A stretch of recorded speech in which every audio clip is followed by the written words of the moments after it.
Vamos embarcar em uma jornada maravilhosa ao longo da vida humana. Do nascimento à morte, com a ajuda da tecnologia mais avançada. Será uma viagem contada a partir de uma perspectiva única, nas profundezas do corpo humano. Não será a história de uma vida, mas a de todas as nossas vidas.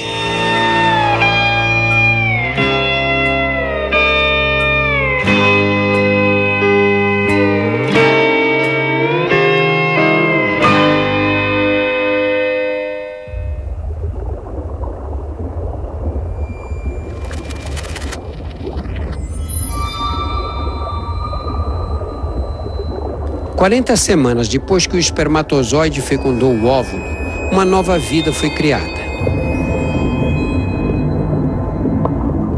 Uma simples célula deu origem a um bebê completamente formado. Agora, a tranquilidade do útero materno está para ser quebrada. Estamos à beira do parto. Todos nós vivemos essa experiência, mas é impossível lembrar o que sentimos no momento em que nascemos. O que os cientistas sabem é que nosso organismo sofre uma descarga de adrenalina mais intensa do que a de um ataque cardíaco. Essa adrenalina nos ajuda a sobreviver. É ela que força nossos pulmões a respirar pela primeira vez. Pulmões ainda cheios de líquido amniótico. Nesse instante, corremos o risco de morrer afogados. Os músculos que precisamos contrair para respirar, de repente entram em espasmo. Nossos pulmões despertam para a vida e inspiramos pela primeira vez. É a respiração mais importante de nossas vidas. A primeira das 700 milhões que daremos antes da última.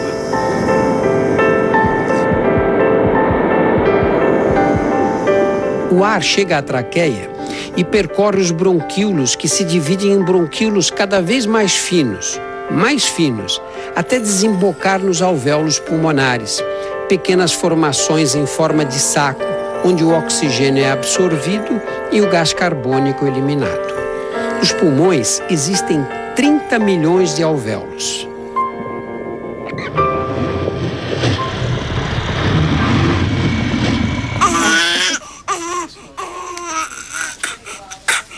Agora, o cordão umbilical que nos unia ao corpo materno é cortado.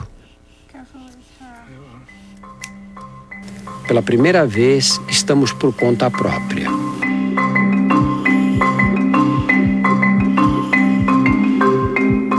Os órgãos do recém-nascido precisam se adaptar ao mundo externo. É uma tarefa desafiadora e cheia de riscos.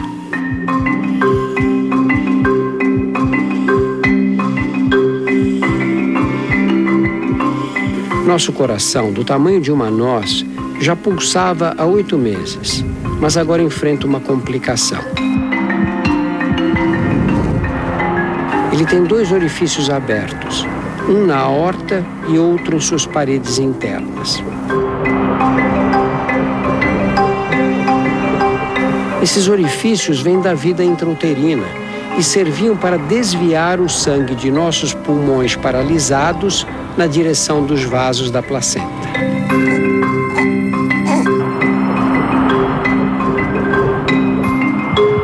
Mas agora que os pulmões funcionam, os 2 orifícios são fechados para sempre.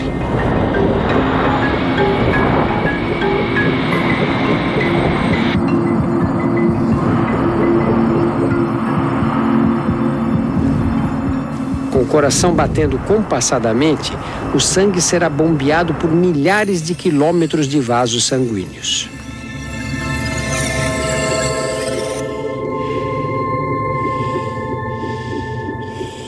O fígado realiza mais de 500 funções, da eliminação de toxinas à produção de calor. Os rins procuram manter o balanço entre o volume de água necessário para as células e a quantidade que deve ser eliminada na urina. O intestino está repleto de células mortas e de líquido amniótico digerido. É o mecônio.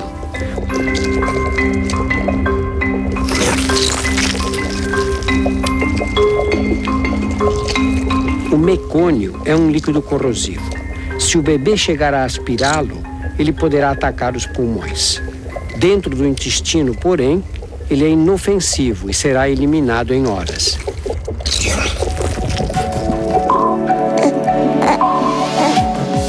Os primeiros goles de leite aceleram esse processo.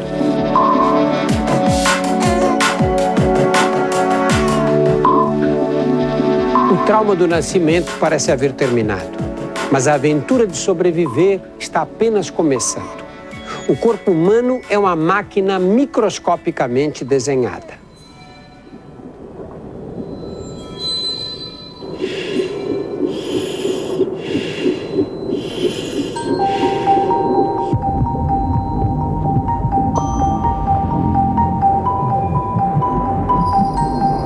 Nossos órgãos são formados por bilhões de células que trabalham em harmonia.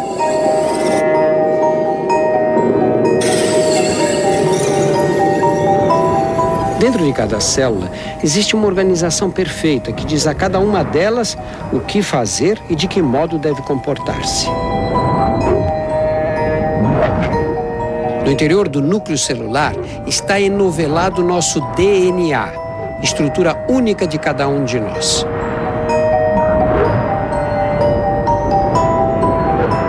O DNA é a forma que molda o que somos. Nele estão contidas as instruções para criar cada pessoa. O DNA não determina apenas nossa aparência física, mas também estabelece os limites de duração de nossas vidas. Decide quando devemos crescer, desenvolver-nos, envelhecer e até a hora de nossa morte. Mas o DNA não é tudo. A vida sofre o impacto do ambiente e das pessoas com quem convivemos. Com alguns dias de vida, tudo o que fazemos é por instinto, até mamar. O leite materno fornece todos os nutrientes necessários. Bebemos meio litro por dia. Mas o leite é muito mais do que um superalimento. Ele nos protege de um perigo invisível. Em toda parte existem bactérias potencialmente mortais. A pele sofre ataque constante. Em nosso corpo existem 10 vezes mais bactérias do que células.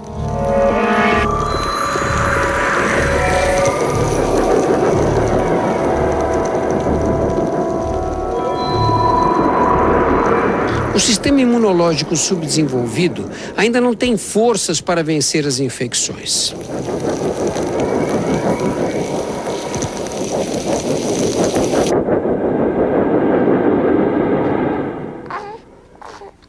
Uma obra-prima de estratégia natural, nossas mães nos passam anticorpos através do leite.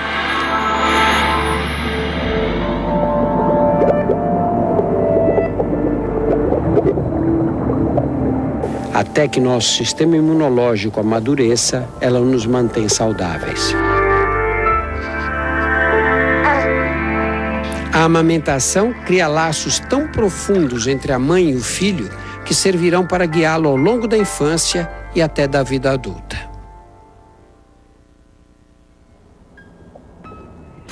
No próximo domingo, vamos sair de casa pela primeira vez.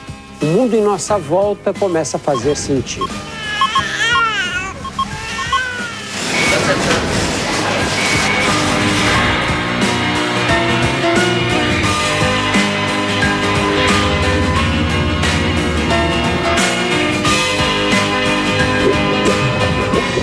Pela primeira vez, uma câmera permite filmar em alta definição a chegada no estômago. Não perca!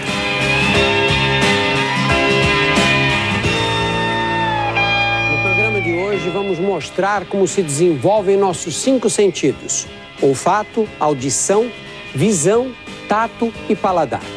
Ao nascer, ouvimos melhor do que em qualquer outra fase da vida, mas enxergamos mal. O mundo está embaçado e sem cor.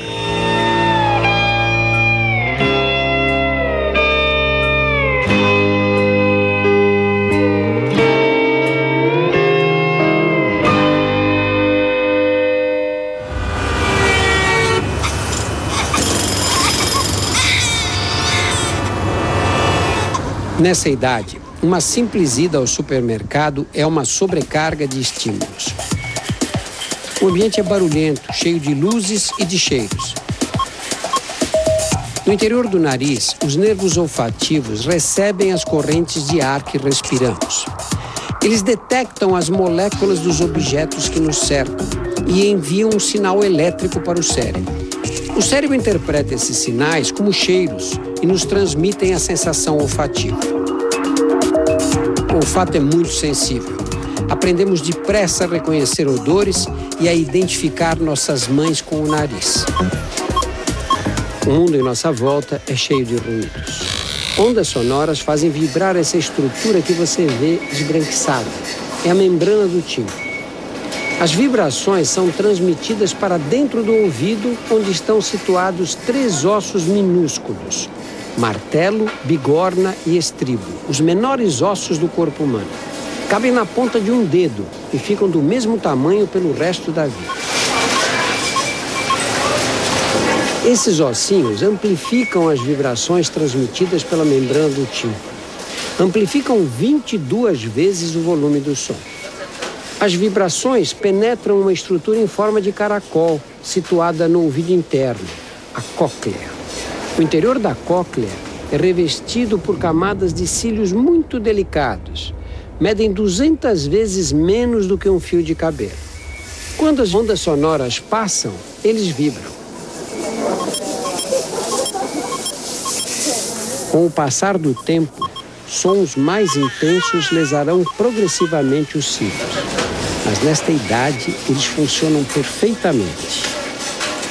Nosso ouvido jamais será tão perfeito como agora. Sua visão é diferente. O mundo se apresenta embaçado e sem cores. Os olhos são tão imaturos que não conseguimos direcioná-los para o local desejado e o cristalino não é capaz de encontrar o foco.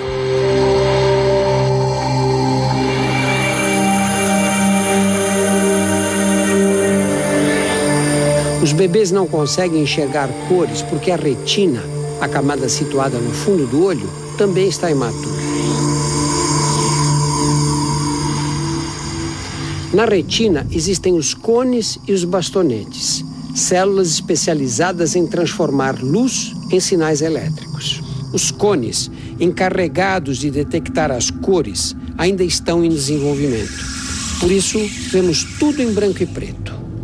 Da retina, os sinais caminham pelos nervos ópticos e são enviados para a parte de trás do cérebro, que vai processar as imagens recebidas. Enxergamos com o cérebro, não com os olhos. Quando as imagens chegam ao cérebro, surge outro desafio: como interpretar os dados com o sistema nervoso ainda imaturo. Mas o progresso é rápido. Aos 2 meses, conseguimos distinguir cores e sombras. Aos 4, identificar faces. E aos 8 meses, nossa visão está completa. Os olhos sofrem outra transformação extraordinária. Quando nascemos, eles estão azulados. Gradualmente, as células da íris, a menina dos olhos, começam a produzir pigmentos que a escurecem. O padrão de deposição desse pigmento varia tanto que se torna uma característica individual única, como se fosse uma impressão digital. Nos primeiros 3 meses, crescemos 1/4 de nosso peso a cada mês. Felizmente, esse processo não dura muito. Se persistisse, aos 4 anos pesaríamos 134 toneladas, tanto quanto uma baleia azul. Aos 8 meses, todos os sentidos funcionam adequadamente. Começamos a explorar o mundo. E o sentido mais usado é o tato. Quando tocamos um objeto, receptores localizados sob a pele enviam sinais elétricos através dos nervos sensitivos, que caminham pelos braços e medula espinhal até o cérebro. Os impulsos trafegam em velocidade vertiginosa, 320 km por hora. Nós temos receptores sensoriais espalhados pela pele inteira, mas algumas áreas são mais sensíveis do que outras. As mãos, a face e a boca. Existem 9.000 receptores apenas na língua. É por isso que os bebês usam a boca para explorar o mundo.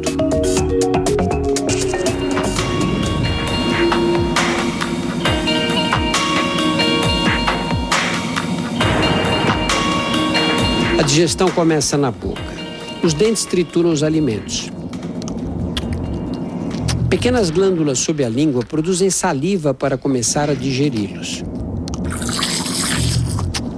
A saliva também lubrifica os alimentos para facilitar o percurso de 12 horas que serão obrigados a fazer pelos 4 metros de intestino. Músculos que se contraem em ondas criam um movimento peristáltico que empurra o bolo alimentar para frente. As contrações são tão poderosas que conseguimos comer até de cabeça para baixo.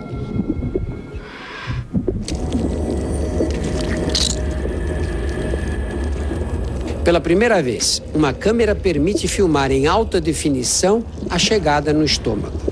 O estômago é um reservatório com paredes musculares que se contraem para transformar os alimentos em líquido, com a ajuda do suco gástrico, muito ácido.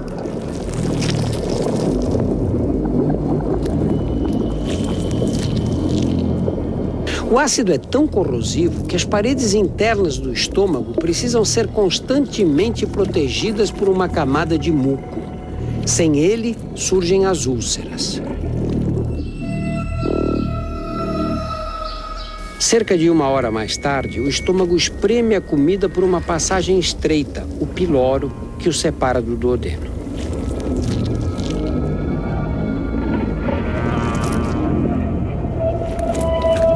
O duodeno é a primeira porção dos 3,5 metros de alças que constituem o intestino fino, onde serão absorvidos os principais nutrientes.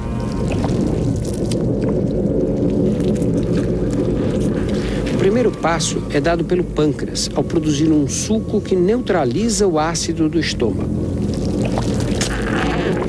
A bile do fígado transforma as gorduras em gotas pequenas.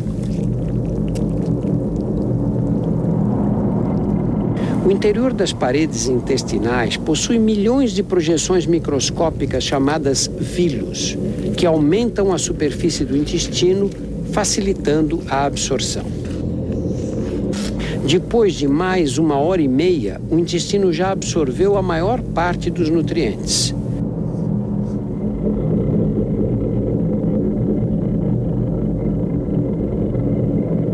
O que sobra chega ao intestino grosso através da válvula iliocecal. Essa válvula impede que os alimentos voltem no sentido inverso.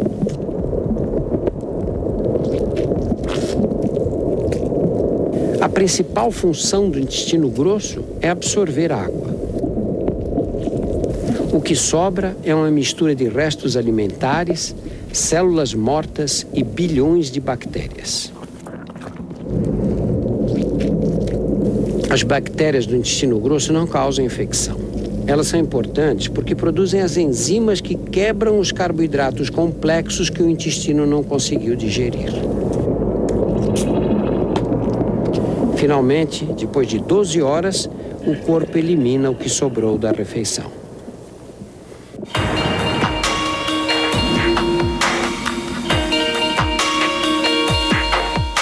Ao nascer, nossos ossos são flexíveis como as cartilagens para facilitar a passagem pelo canal de parto. Depois do nascimento, células chamadas osteoblastos entram em ação para tornar os ossos mais resistentes. Com 1 ano, estamos prontos para andar. Para os primeiros passos não basta força, é preciso equilíbrio. E o segredo do equilíbrio está guardado dentro de nossos ouvidos. Na parte mais interna dos ouvidos, existe uma estrutura com 3 alças dispostas em 3 planos. Esses canais semicirculares são cheios de líquidos. Quando o líquido balança com o movimento, os cílios da parte interna dos canais enviam dados para o cérebro identificar a posição espacial em que o corpo se encontra. Podemos andar. Agora não há mais limites para o que conseguimos fazer.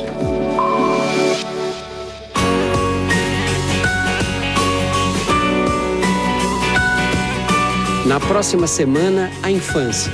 Vamos explorar o mundo aqui no Fantástico. Não perca!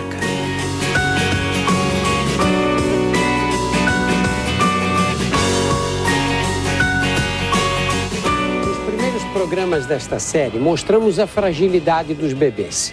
Alguns mamíferos dão os primeiros passos assim que nascem. Nós levamos meses para enxergar direito e 1 ano ou mais para andar. Mas ao redor do primeiro aniversário, desenvolvemos a habilidade que nos distingue dos outros animais. Aprendemos a falar.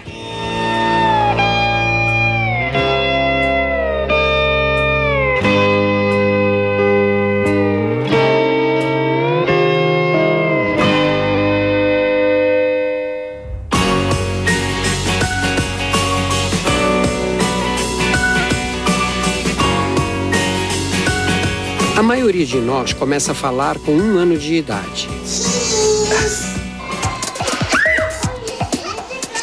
Aos 2 anos, já aprendemos 10 palavras novas por dia.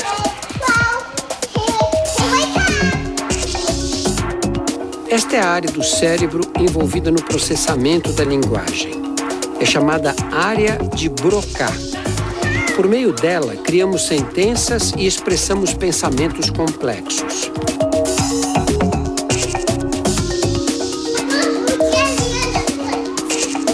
A linguagem é o que torna os humanos tão diferentes.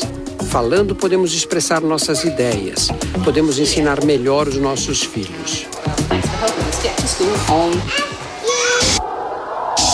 À medida que nosso cérebro se desenvolve, ganhamos outras qualidades únicas de nossa espécie.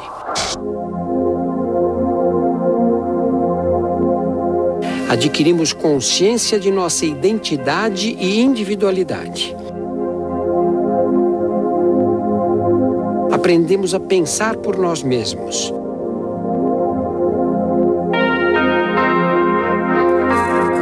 E formamos memórias que nos acompanharão por toda a vida. Aos 5 anos de idade, estamos numa fase incomparável. Pouquíssimos mamíferos dedicam tanto tempo à preparação para a vida adulta. Num período de tempo equivalente, os cachorros, por exemplo, estão em plena fase reprodutiva. O nosso relógio biológico, comandado pelo DNA, atrasa em mais de 10 anos o início da vida sexual e nos dá uma grande vantagem. Sobra mais tempo para aprender.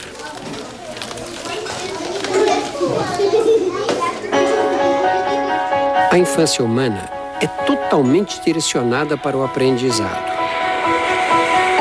Nosso cérebro é uma estrutura com mais de 100 bilhões de células nervosas, chamadas neurônios.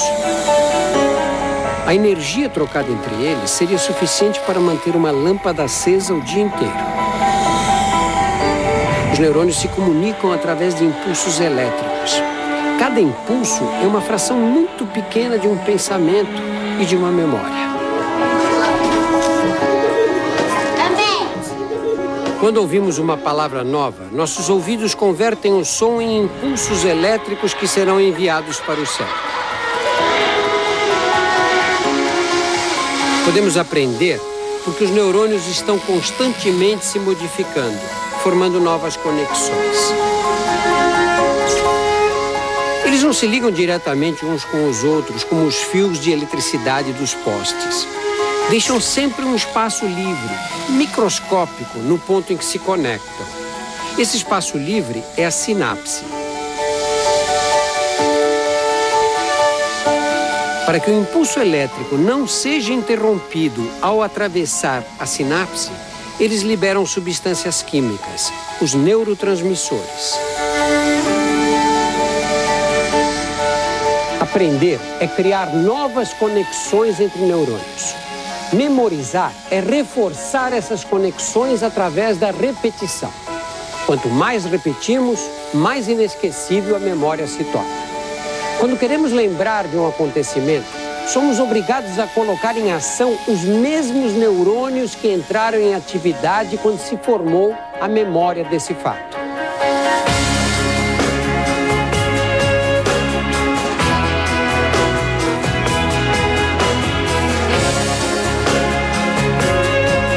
What does the word veteran mean?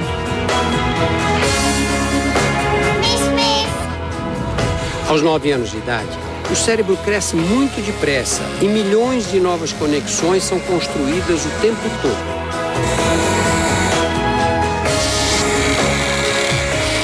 Por isso, a infância é a época ideal para o aprendizado.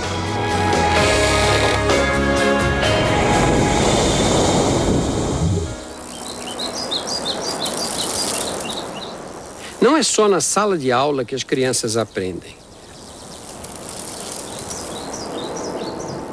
Aprender também é experimentar e se arriscar de vez em quando. Por isso as crianças vivem machucadas. Somos programados para viver experiências novas. Por sorte, nessa fase da vida, o organismo consegue reparar por conta própria os danos sofridos. Esfolar o joelho faz parte da infância. Assim que a pele é cortada, os mecanismos de defesa entram em ação. Os capilares sanguíneos se fecham para estancar o sangramento.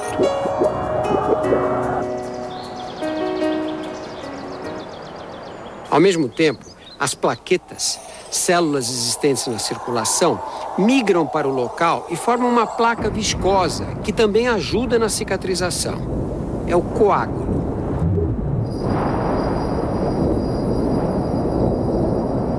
As crianças são especialistas em cicatrizar ferimentos. Na infância, as células se multiplicam numa velocidade muito intensa. Elas trabalham para aumentar o número total de células do corpo e também para manter os tecidos sempre novos, fortes e cada vez maiores. O mesmo ocorre com as células que trabalham para curar os ferimentos.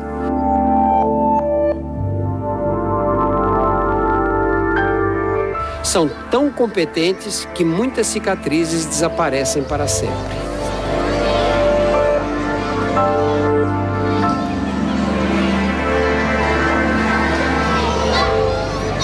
A infância é também o tempo de expandir horizontes.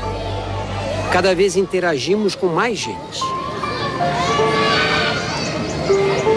Mas essa sociabilidade nos expõe a germes que podem causar infecções. Felizmente, temos um arsenal de defesas contra eles. Sobrancelhas, cílios, os pelos do nariz e das orelhas impedem a invasão das bactérias que vêm pelo ar.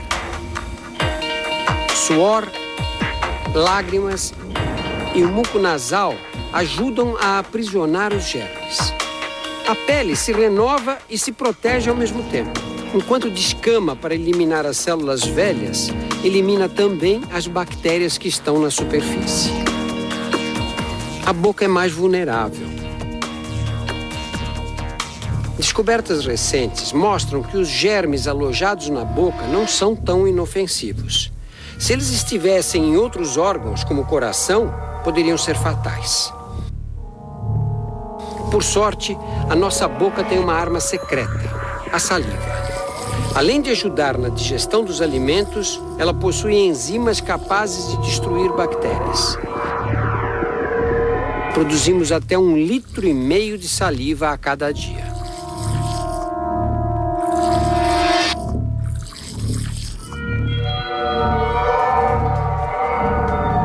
Quando um germe, como o vírus da catapora, quebra essas barreiras externas, o sistema imunológico precisa reagir depressa.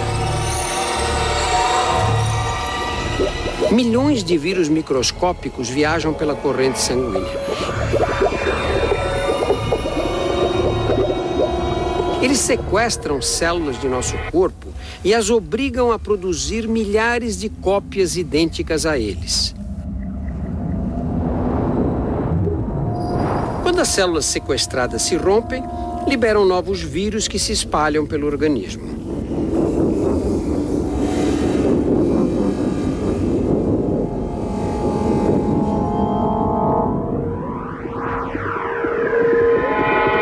As consequências do ataque são febre e lesões na pele.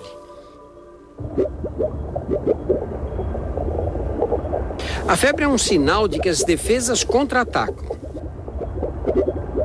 Os vírus param de se reproduzir quando a temperatura do corpo aumenta.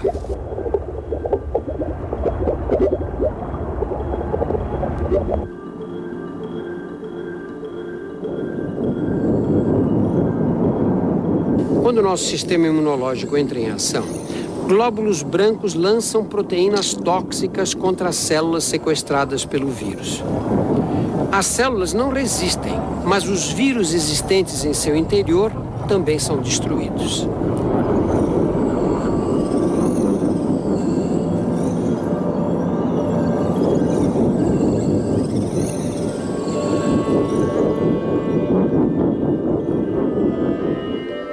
As lesões da pele contêm os destroços dessa guerra, vírus mortos e restos das células que morreram. Pode ser desagradável, mas contrair algumas doenças infecciosas nessa fase da vida é vital para o desenvolvimento do sistema imunológico.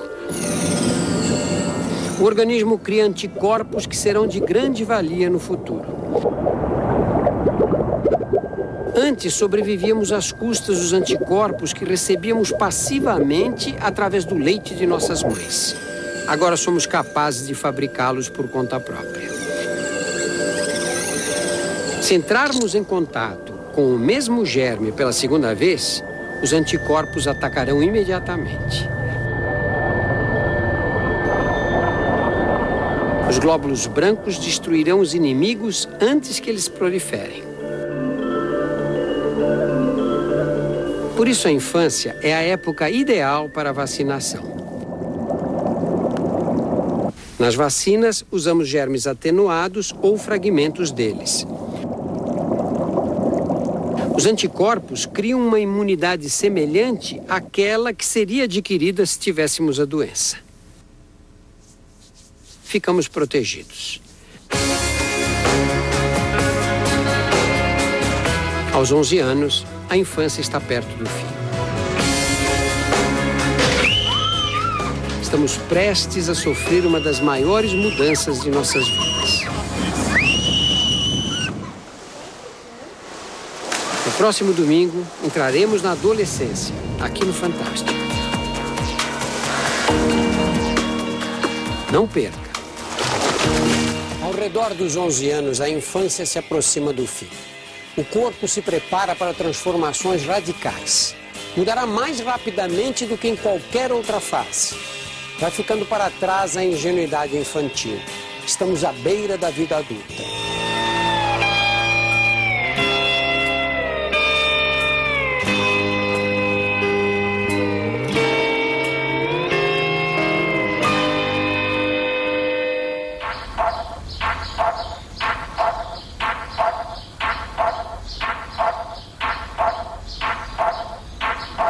Para entrar na puberdade, dependemos de uma explosão de hormônios.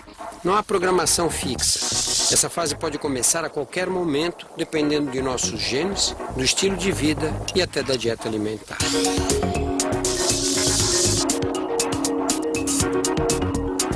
Mas uma coisa é certa, para todos nós, meninos e meninas, a puberdade começa no cérebro.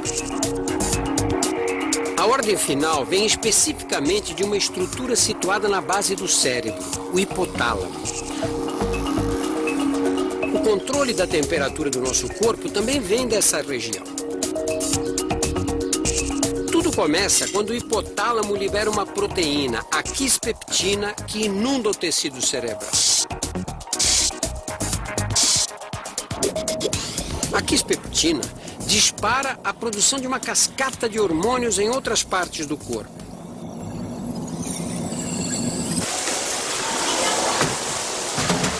Hormônios que estimulam o amadurecimento dos órgãos sexuais.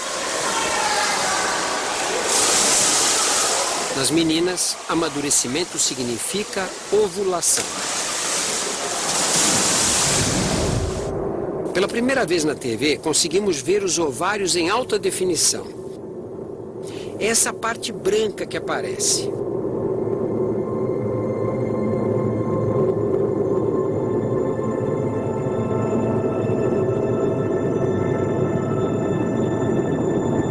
Observe que no interior do ovário há uma bolha com líquido.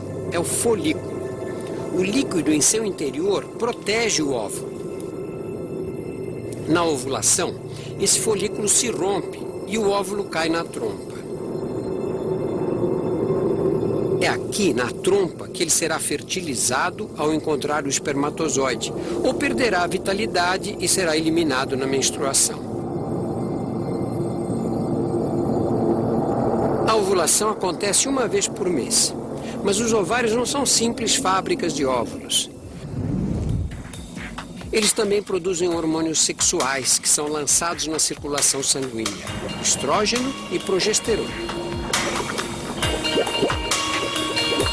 Esses hormônios exercem efeitos dramáticos no desenvolvimento do físico e das emoções.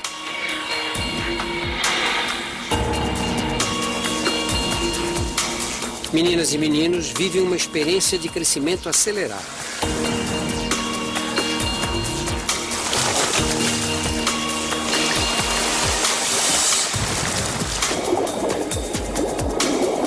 Cada dia o espelho mostra um rosto novo.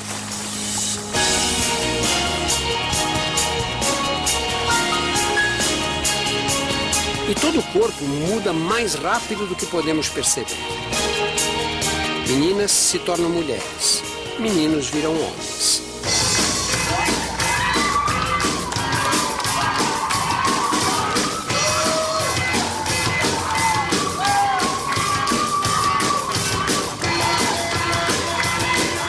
Na puberdade masculina, o cérebro também libera quispeptina.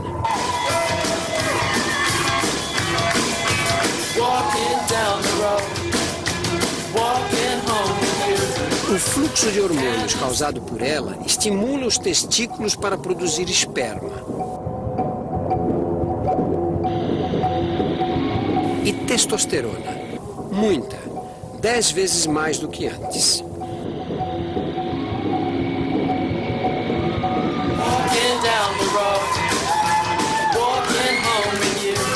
A laringe se abre e fica mais saliente. As cordas vocais se tornam mais amplas. A voz engrossa.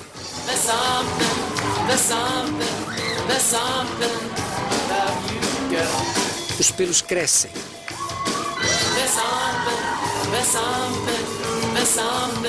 A massa muscular duplica.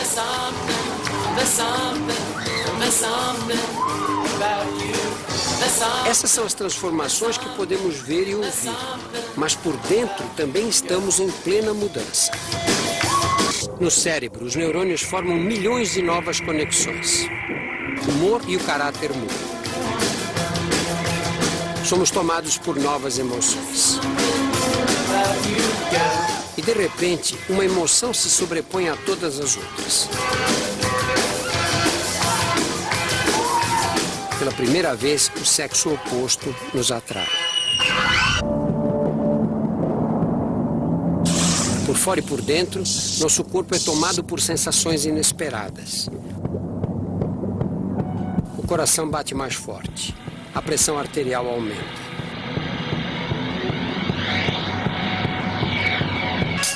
Os lábios se agitam. A face fica ruborizada.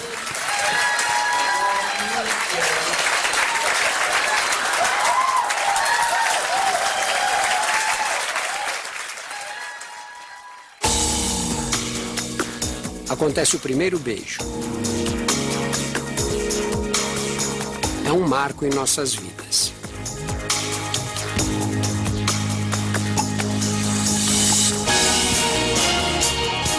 No próximo domingo, aqui no Fantástico, chegaremos à vida adulta. Não perca!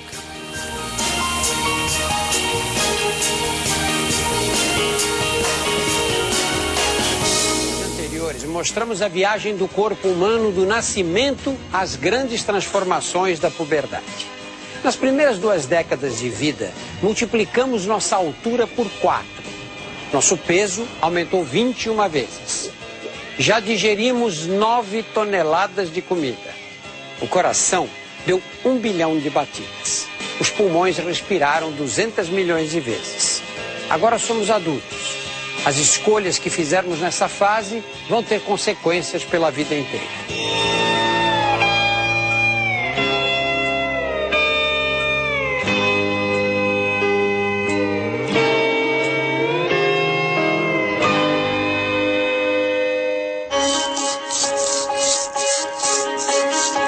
Aos 20 anos, já atingimos a estatura máxima, mas jamais deixaremos de nos modificar.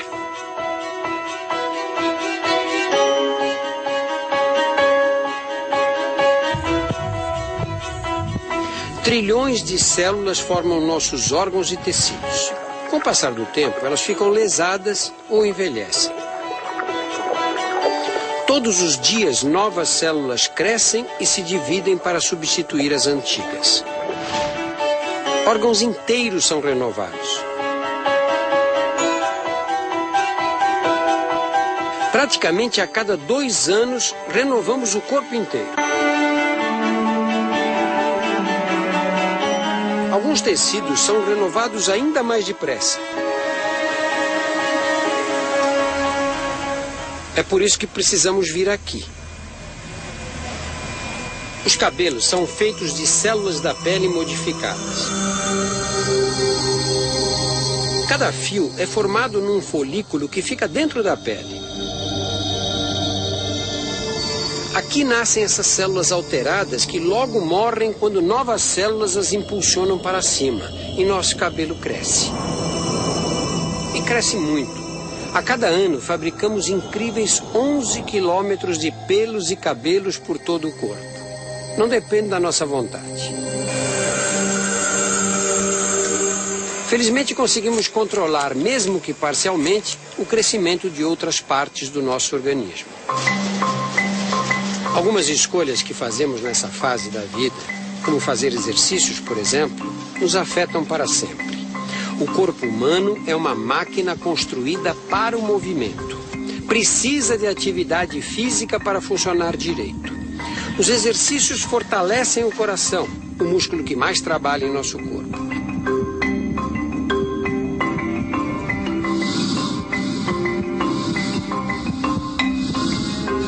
As contrações bombeiam mais sangue. O coração pode bater mais devagar.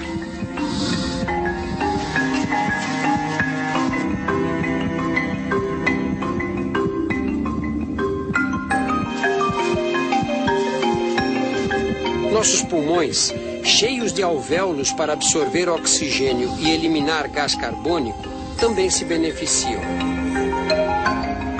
O exercício estimula os capilares sanguíneos dos alvéolos a crescer e a absorver mais oxigênio. O fôlego melhora. Podemos inspirar mais ar. Os pulmões se expandem. A superfície pulmonar é enorme.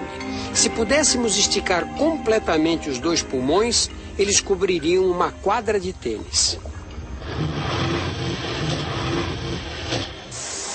O esqueleto também ganha com atividade física.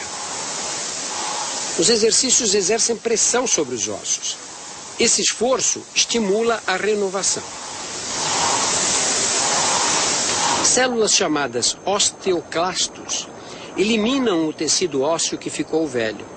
Outras células, os osteoblastos, reconstroem o osso perdido. Desse processo resulta um esqueleto mais forte. Ao mesmo tempo, as fibras musculares se hipertrofiam. Através de uma tecnologia avançada de computação, podemos ver os 650 músculos do corpo humano.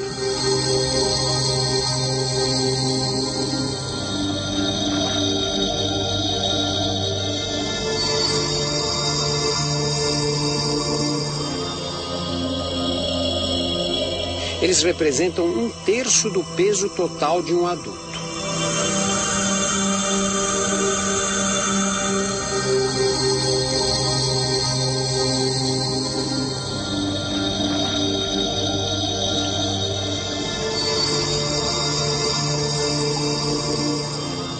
Músculos são pacotes de fibras. Algumas atividades espalham e separam as fibras. Depois, quando as células tentam reparar esse dano, acabam adicionando material extra. O novo músculo cresce maior e mais forte. Ao contrário do exercício físico, há atividades que lesam nossas células. Lesões que nem mesmo a juventude consegue reparar.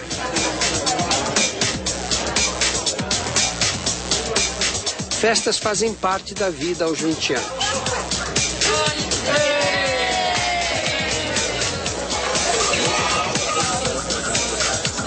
Todos sabem que o cigarro destrói os pulmões, mas fumaça não é o único perigo aqui.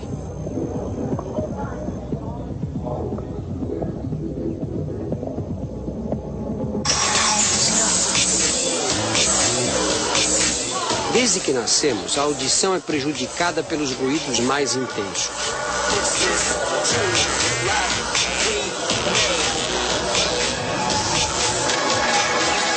O problema está bem no fundo do ouvido, na cóclea, uma estrutura em forma de caracol, revestida internamente por cílios mais finos do que um fio de cabelo.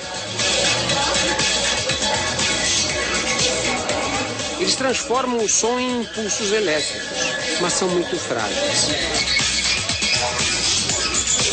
Sons mais intensos destroem os cílios. E eles nunca mais serão substituídos. Os cílios que vibram com os sons de alta frequência são os mais afetados. Sem perceber, vamos perdendo a audição lentamente. Bebida alcoólica em excesso é um problema para a nossa saúde. Bastam alguns drinks para o coração bater mais rápido e a pressão arterial subir. Ficamos mais relaxados e faladores. Perdemos a inibição e a coordenação motora mais delicada.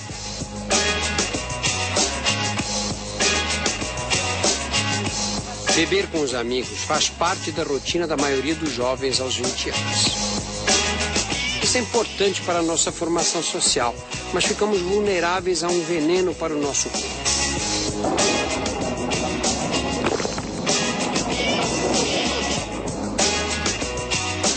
O álcool entra na corrente sanguínea e muda nosso estado físico e mental. Quanto mais bebemos, mais neurônios são afetados. Algumas sinapses são ativadas, ou seja, a conexão entre alguns neurônios fica mais rápida. Enquanto outras sinapses ficam completamente bloqueadas.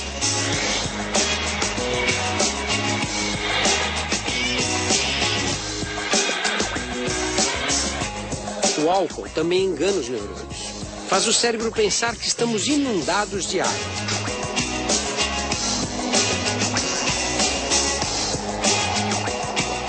Equivocado, ele envia uma ordem para os rins produzirem mais urina.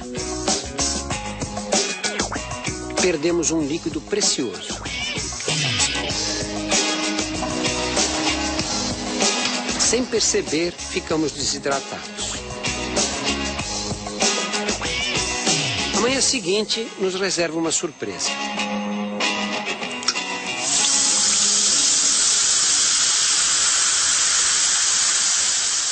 Acabada a festa, é o fígado que precisa pôr ordem na casa. O fígado é o centro de controle químico do corpo. Realiza mais de 500 funções. Uma delas é a de eliminar as substâncias tóxicas ingeridas durante a bebedeira. Esse processo de desintoxicação exige água, bastante água. Para o fígado, não importa de onde ela venha. Como 75% do cérebro é composto de água, quando o fígado precisa dela, é o cérebro que sofre. Surge a dor de cabeça característica da ressaca. O melhor remédio para curá-la? Beber água. Muita água.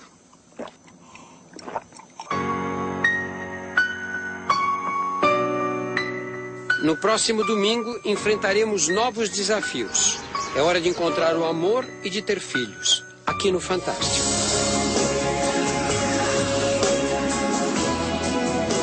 Não perca.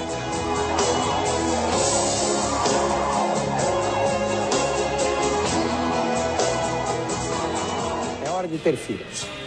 Podemos pensar que a atração sexual seja um fenômeno físico ou social. Mas boa parte dela depende da biologia. Usamos os olhos para escolher nossos parceiros, mas o olhar não é tudo. A atração depende do olfato.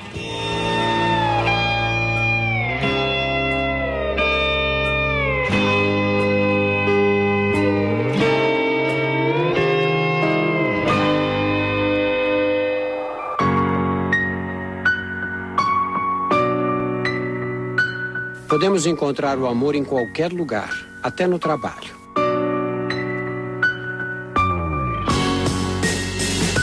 De repente, alguém nos parece muito mais interessante do que os outros. Os românticos dizem que estar apaixonado é um capricho do coração. Mas, na verdade, o segredo da paixão se acha guardado no interior, lá no fundo de nosso nariz. No nariz, os nervos olfativos fazem mais do que reconhecer os cheiros dos ambientes. Sem percebermos, eles também detectam e analisam as características de uma substância química liberada junto com o suor das pessoas que nos cercam. Os ferormônios. Por incrível que pareça, os ferormônios carregam informações detalhadas sobre nossa genética, saúde e capacidade de resistir a doenças. Na hora da paquera, o cérebro analisa esses sinais para nos ajudar a escolher a pessoa com os melhores genes. Genes que aumentem as chances de sobrevivência dos filhos que estarão por vir. Apaixonar-se é muito mais do que viver emoções intensas. A paixão é química. Quando avistamos a pessoa querida, liberamos a adrenalina na circulação. Por trás de um olhar apaixonado está sempre uma descarga de adrenalina. O coração bate descompassado. Perdemos o sono. À medida em que o namoro avança e nos arrebata, entra em cena a dopamina, um neurotransmissor que nos traz sensação de bem-estar. A dopamina é tão potente quanto a cocaína. Ela nos leva à euforia e causa dependência. Queremos ficar cada vez mais perto da pessoa amada. Ocasionalmente, depois de um tempo juntos, pensamos em atingir os estágios mais profundos da relação amorosa. Compromisso, casamento e, quem sabe, filhos. Apostamos num relacionamento para durar a vida inteira. E quem diria, até nossas futuras bodas de ouro dependerão de substâncias químicas. O relacionamento íntimo e duradouro só existirá se a química for favorável. Sexo não é apenas uma fonte de prazer ou um meio de ter filhos. Sexo causa encantamento e reforça a ligação entre os amantes. Durante o orgasmo, nossas hipófises inundam a circulação com ocitocina, o hormônio que estreita laços afetivos. É o mesmo hormônio que liga o bebê à mãe. Quanto mais sexo, mais ocitocina, mais ligados a outra pessoa nos sentimos.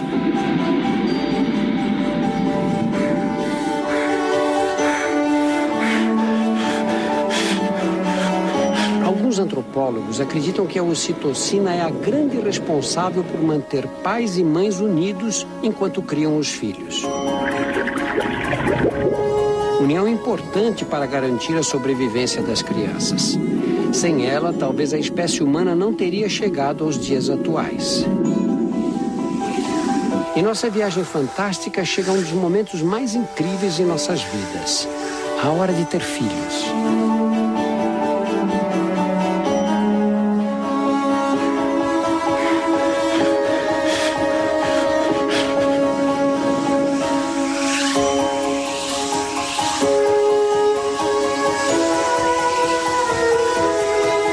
O óvulo é a maior célula do corpo humano. Todo mês a jornada se repete. Ele amadurece e é expulso do ovário. Normalmente, o óvulo morre e é eliminado do corpo durante a menstruação. Mas este terá outro destino: dar origem a um bebê.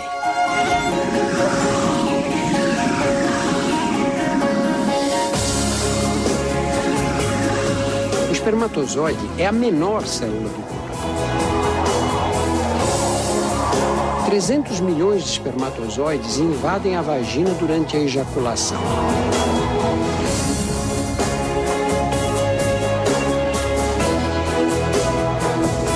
Não é fácil a tarefa dos invasores. Eles precisam sobreviver às condições hostis da vagina, porque as secreções vaginais são ácidas para prevenir infecções por bactérias. Essa acidez é capaz de destruir milhões de espermatozoides. Muitos morrem antes mesmo de chegar ao colo do útero.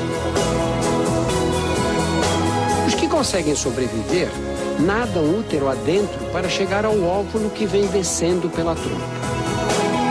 Contrações musculares muito delicadas no interior das trompas ajudam os espermatozoides a percorrer o caminho. Dos 300 milhões, somente algumas centenas chegarão perto do alvo final. E apenas um fertilizará o óvulo.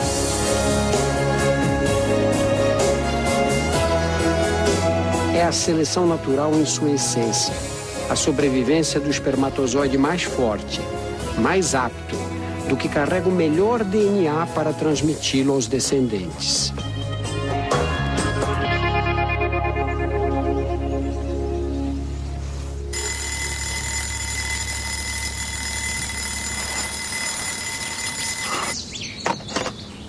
Por fora, o corpo feminino não dá nenhum sinal do que acaba de acontecer. Sem sabermos, um novo capítulo de nossas vidas está sendo escrito.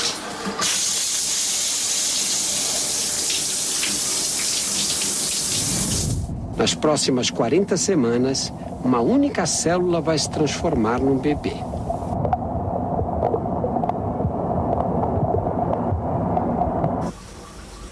Para muitas mulheres, o primeiro sinal de gravidez acontece no banheiro. Ninguém sabe por que surgem as náuseas. Uma hipótese é de que protegeriam o embrião de toxinas presentes nos alimentos ingeridos pela mãe. Essas toxinas podem ser inimigas numa fase crítica do desenvolvimento embrionário. Outros dizem que o enjoo seria um efeito colateral do sistema imunológico da mãe, que tenta combater o corpo estranho que cresce em seu útero.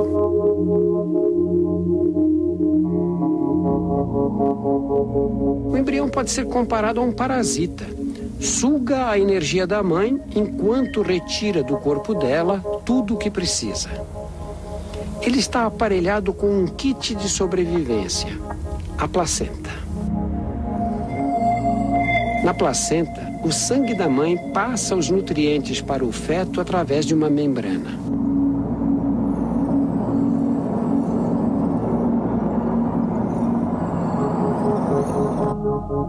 Graças a essa nutrição constante, o bebê cresce mais de 850 gramas em 10 semanas. E o útero aumenta mais de 1000 vezes o tamanho original para dar conta do desafio de abrigar o feto.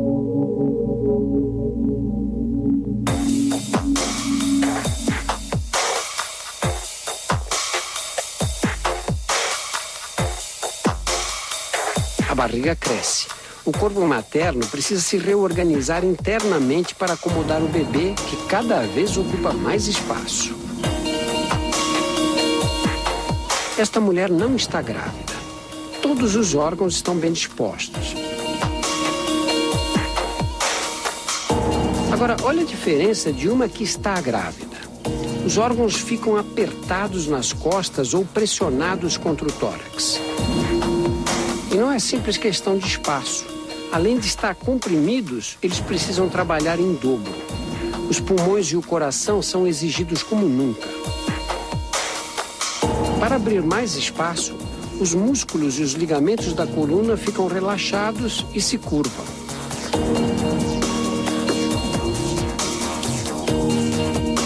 O estômago é praticamente esmagado e sofre uma rotação de 45 graus. Por isso, a mãe só consegue ingerir pequenas quantidades de alimentos sólidos e de líquidos, embora o bebê exija cada vez mais nutrientes.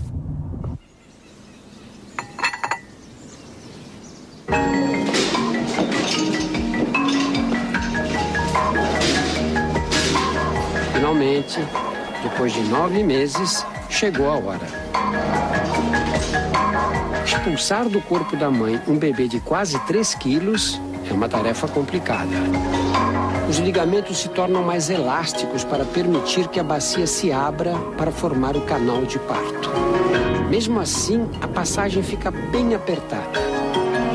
Vamos acompanhar o caminho estreito que o bebê deve percorrer na hora do nascimento.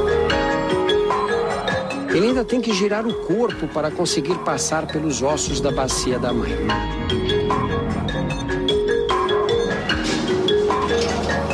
Às vezes esse caminho é estreito demais e a única opção para um parto seguro é a cesariana.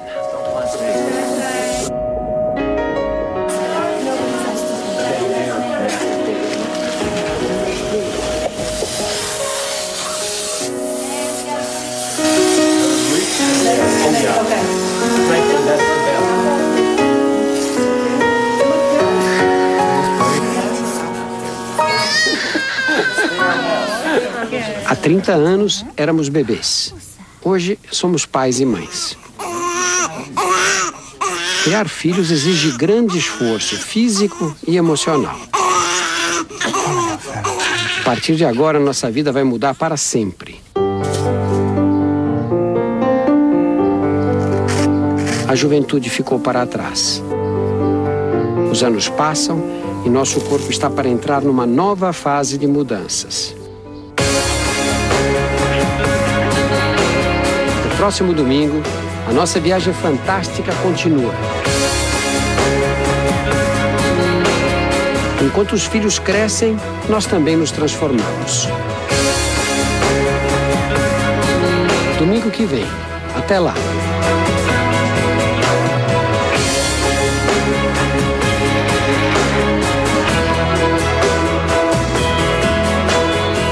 Nossas vidas jamais serão como antes. Perdemos o direito à irresponsabilidade da adolescência. À medida que nossos filhos crescem, surgem as alterações que nos levarão aos 40 anos de idade. Fazem que já vivemos a metade de nossas vidas.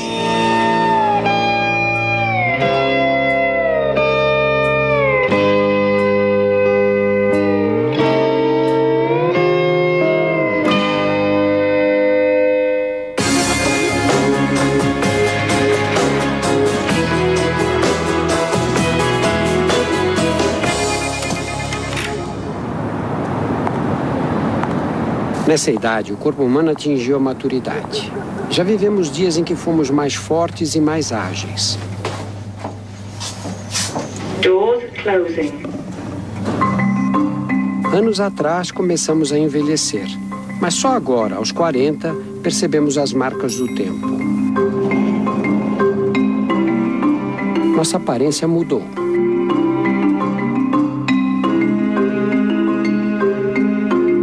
O efeito cumulativo do sol é responsável pelos primeiros sinais. Aparecem as rugas.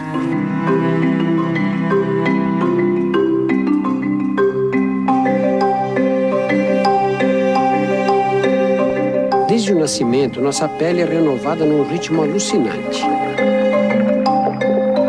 Para repor as células das camadas superficiais que morrem constantemente, a pele fabrica 40.000 novas células a cada minuto. Aos 45 anos, já foram eliminados 180 quilos de células mortas.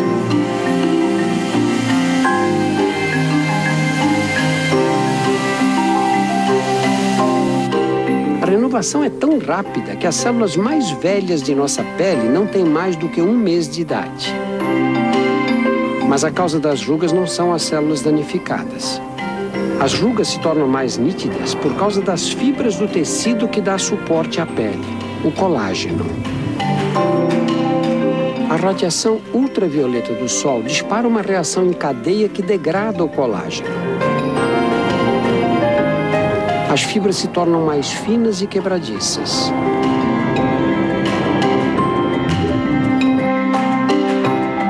A pele perde a elasticidade, fica flácida.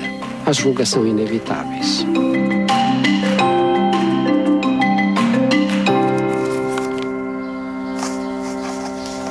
A visão também se modifica. Podíamos ler sem óculos. O cristalino, a lente de nossos olhos, é formado por células que não se renovam, assim como as células do coração e algumas do cérebro.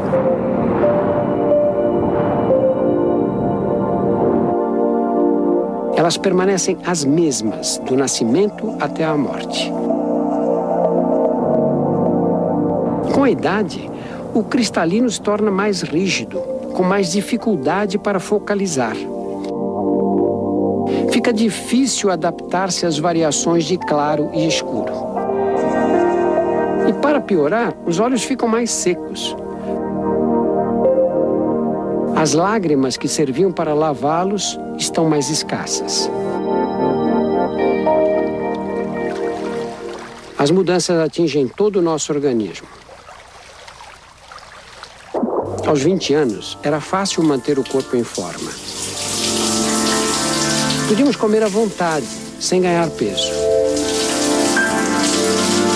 Agora, o metabolismo é outro. Engordar é muito mais fácil. À meia-idade, os níveis de estrógeno, testosterona e de hormônio de crescimento estão mais baixos.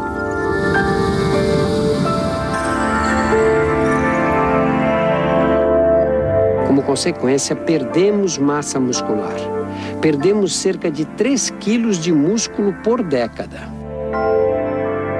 Com menos músculos, queimamos menos calorias. O organismo fica mais econômico. Precisa de menos combustível para funcionar.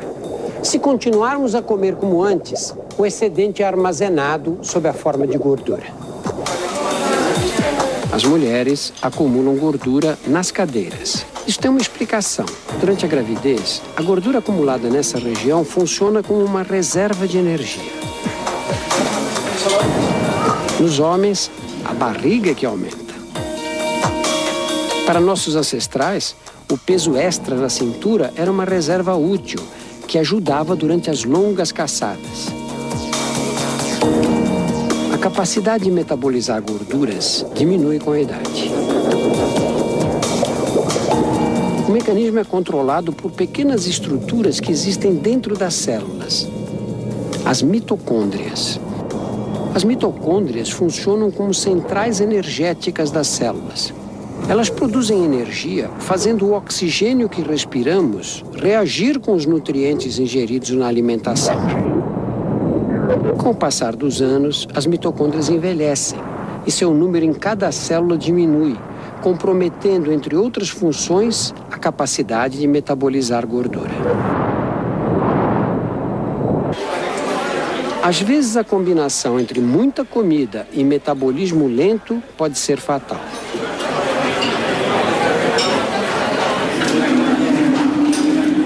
O abdômen avantajado é mais do que um problema estético. A gordura que se vê por fora reflete o acúmulo nos espaços entre os órgãos internos E a gordura pode invadir cada espaço livre dentro do corpo. Pela primeira vez, uma câmera consegue mostrar em alta definição a extensão dos depósitos de gordura no interior da cavidade abdominal. Tudo que você vê em amarelo é gordura. Aqui o intestino está quase todo encoberto. A gordura não se deposita apenas nas cavidades internas. Ela o faz também, e mais perigosamente, no interior das artérias. Esses depósitos diminuem o diâmetro dos vasos sanguíneos e dificultam a passagem do sangue. O coração precisa bombear com mais pressão para vencer a resistência.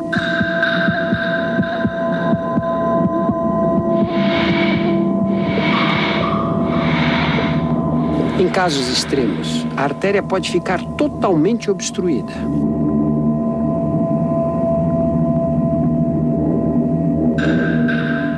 Quando isso acontece com as coronárias que irrigam o coração, o músculo cardíaco privado de oxigênio entra em espasmo. É o ataque cardíaco, principal causa de morte no Brasil.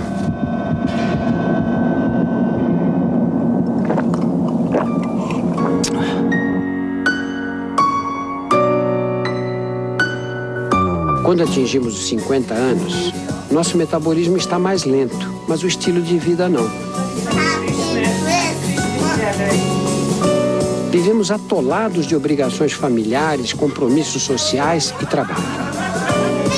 Essa pressão cria condições para a instalação do estresse.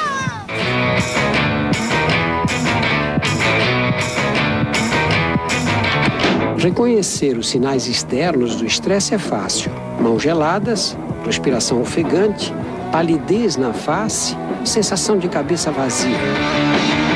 Mas o pior está escondido dentro do corpo.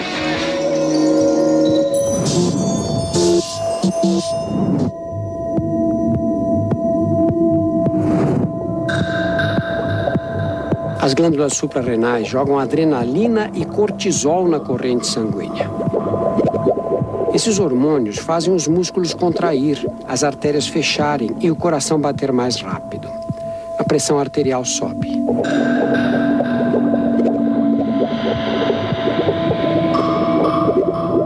Somos tomados pelo reflexo de fugir ou lutar. O mesmo que nossos antepassados desenvolveram para enfrentar as feras. Mas a diferença deles, nossos predadores estão sempre por perto. A conta a pagar. O trânsito parado, o filho que anda em más companhias. Não há escapatória. O corpo tem que aguentar as consequências. O estresse danifica e apressa o envelhecimento dos vasos sanguíneos.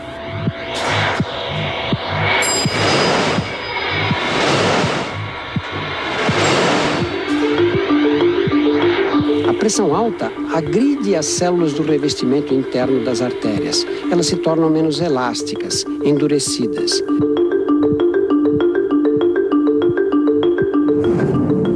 Principalmente a maior de todas elas, a aorta.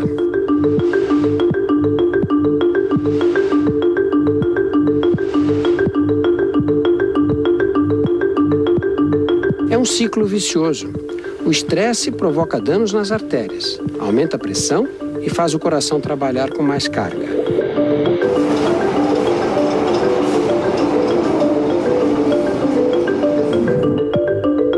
Quanto mais endurecidas ficam as artérias, mais difícil lidar com os efeitos do estresse.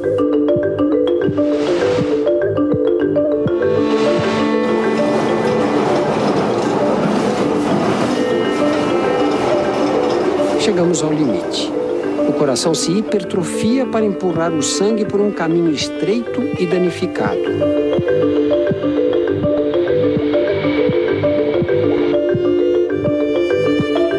A pressão alta pode romper artérias mais frágeis. Quando a ruptura ocorre em uma artéria do cérebro, acontece um acidente vascular, popularmente conhecido como derrame cerebral. Para as mulheres, essa fase da vida reserva um outro desafio, a menopausa.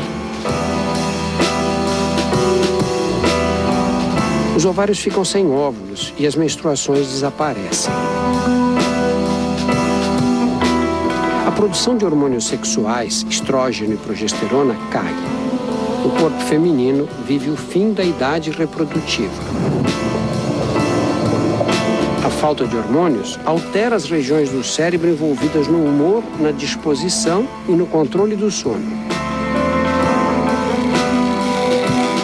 O hipotálamo, área que coordena o controle da temperatura do corpo, também é afetado. O rosto fica afogueado, surgem ondas de calor acompanhadas de suor e arrepios de frio. Os ossos e os músculos se ressentem da falta de hormônios e enfraquecem.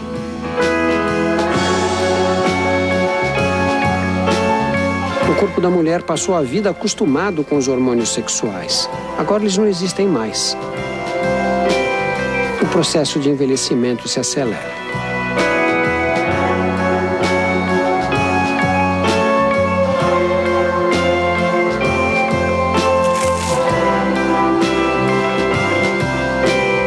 Enquanto os filhos saem de casa e nós nos aposentamos, nosso corpo entra em mais uma fase de mudanças.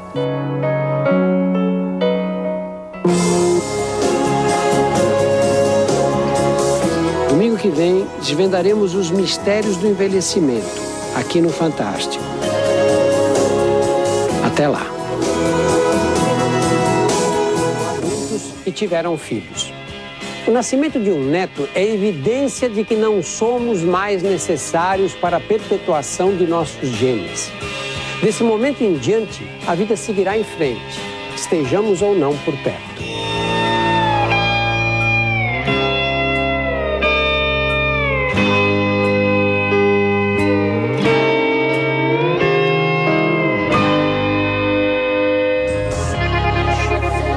Em 70 anos, uma recém-nascida se tornou avó ou bisavó. Quando nos aposentamos, a vida corre mais devagar. Nossos movimentos também estão mais lentos. Os sinais externos da idade ficam mais evidentes. E nossos sentidos menos sensíveis. Desde o nascimento, começamos a perder os cílios responsáveis pela captação dos sons no interior do ouvido. Nessa idade, já temos dificuldade para escutar os sons de alta frequência. Devagar, com o tempo, perderemos até os que captam frequências baixas. Os ossículos que transmitem as ondas sonoras da membrana do tímpano para dentro do ouvido endurecem. Fica difícil ouvir o que os outros falam. A visão também piora. A vida inteira exposto aos raios de sol, o cristalino, a lente dos olhos, perde a elasticidade e escurece. Pode até mudar a cor dos olhos.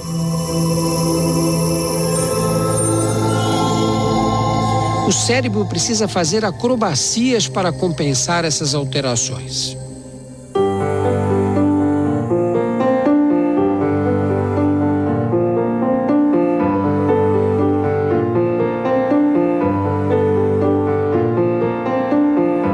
O esqueleto reflete bem o desgaste de muitos anos.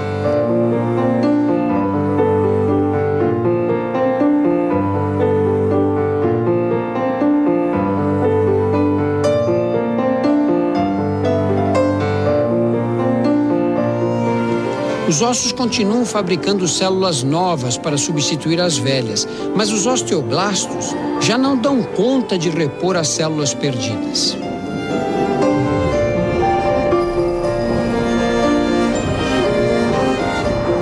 A perda constante de massa óssea torna os ossos quebradiços.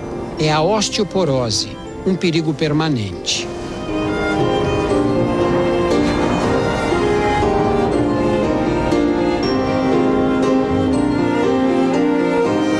Sofrer uma fratura é muito mais fácil.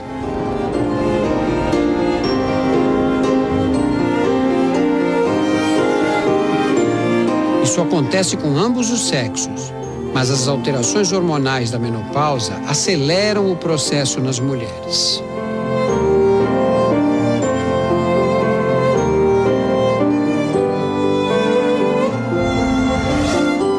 Por que a aparência de nosso corpo muda tanto entre os 40 e os 70 anos? É bem mais do que uma questão de uso e desgaste. O envelhecimento é um processo que afeta uma por uma de nossas células.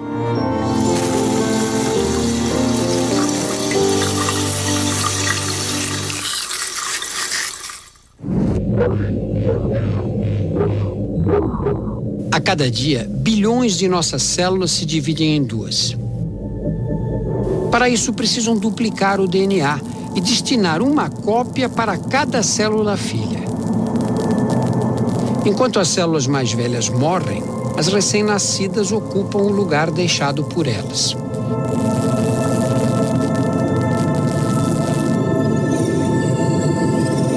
O problema é que o mecanismo de divisão celular é sujeito a pequenos erros.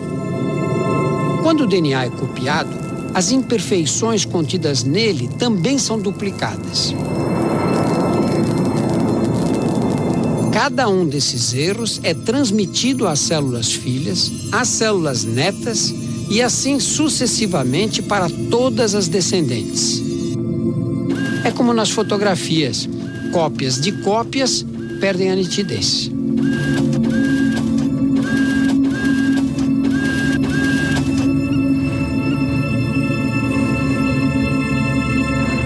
Desde o nascimento, trocamos todos os ossos do nosso rosto a cada 2 anos.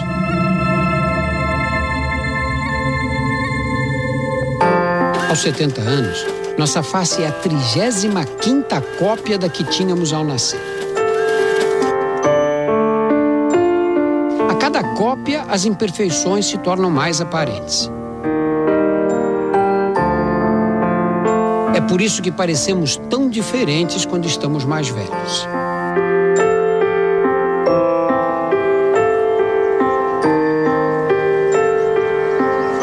Outra causa de envelhecimento está no ar que respiramos.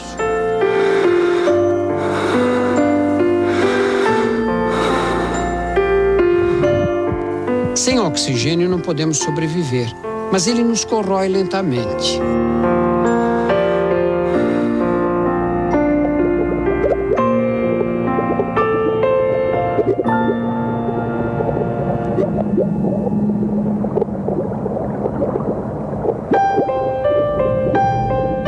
Dentro de cada célula, as mitocôndrias são nossas centrais energéticas, nossas fábricas de energia.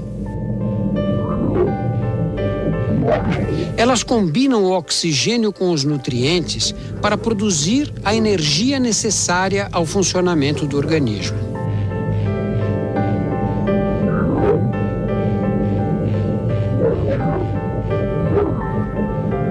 Nesse processo são liberados poluentes, chamados de radicais livres, que agridem as próprias paredes das mitocôndrias e comprometem a produção de energia.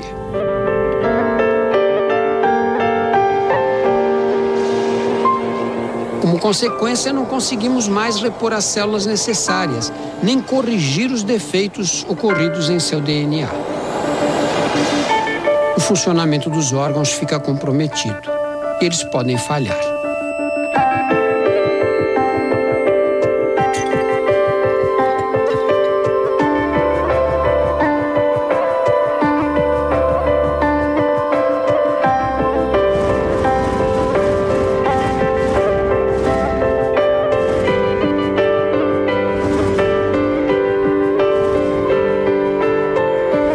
A morte, como a vida, é um processo construído no interior de nossas células.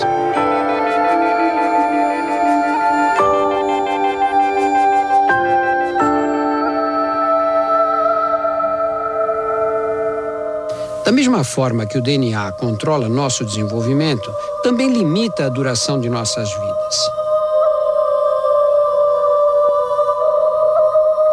Em cada cópia de si mesma, a célula perde um pequeno fragmento de DNA. Depois de bilhões de divisões, Foi perdido tanto DNA que a capacidade de formar novas células fica comprometida.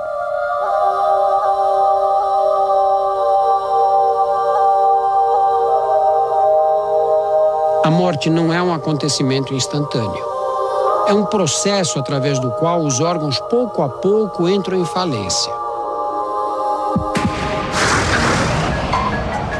Ao dar as últimas batidas, o coração espalha pelo corpo hormônios que aliviam a dor, as endorfinas.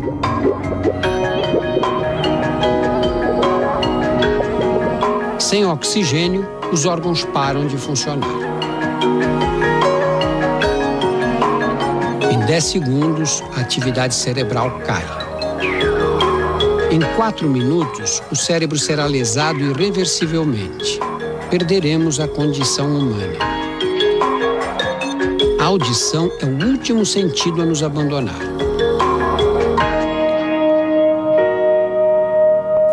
Mas algumas células permanecem vivas até mesmo depois da morte. As da pele ainda se dividem por 24 horas. E são necessárias 37 horas para que o último neurônio encerre sua atividade.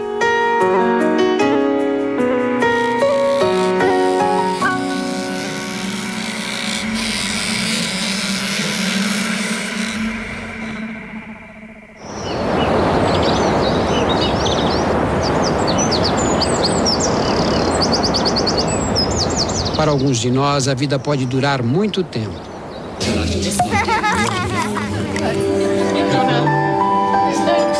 Quem nasce hoje tem expectativa de viver 80 anos ou mais.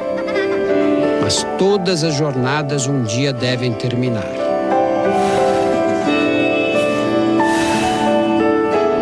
Depois de nossa morte, nossos filhos e netos carregarão nossos genes no interior de suas células e vão transmiti-los para seus descendentes. Nossa vida continuará dentro deles. As memórias que deixamos também. Nossa viagem fantástica chegou ao fim.